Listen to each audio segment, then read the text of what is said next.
The art of living well and the art of dying well are one, meaning there are different, sovereign, significant, and distinctive art forms in the world, such as painting, writing, journaling,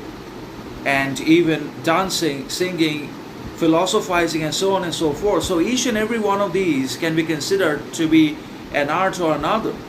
that already has its own significance, authority, authenticity, sovereignty, distinction, independence, and sovereignty in the world, and at least in the hearts of some people, if not all the people, all the time,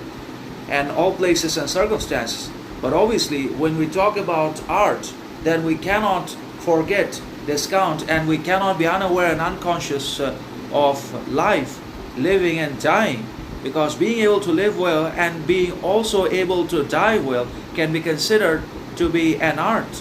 There is its own character, authenticity, identity, significance, and sovereignty. Because not everyone is always able to live well. Some people spend their lives in materialism, objectivism, validation, attention, money, fame all the time, and all other unnecessary pursuits, unnecessary education, and undesirable success, possession, that already are insignificant, meaningless, worthless, and that do not provide them with any growth, happiness, significance, prosperity, authenticity either. So some people lose everything in the chase, pursuit, and succession of money, possession, resources, fame, validation, attention, all the time, that they ultimately become dependent and reliant upon what they have objectively and temporarily, and that destroys them psychologically, because they cannot hold on to it all the time, and they certainly cannot have them either forever and for entirety, because everything ends. Human beings and their qualities end,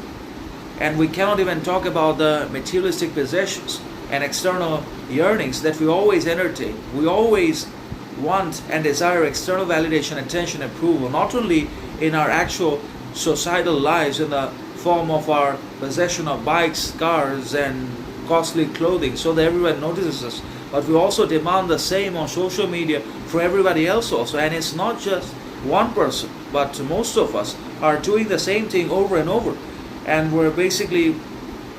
plunging ourselves into the abyss of depression, anxiety, and we're not even able to live ourselves anymore because of our constant dependency and reliance upon the other's opinion, thought, judgment, analysis, validation all the time, that we have drowned ourselves. We have shrunk and degraded ourselves to the point that we do not feel, do, think anything significant, sovereign, rational at all.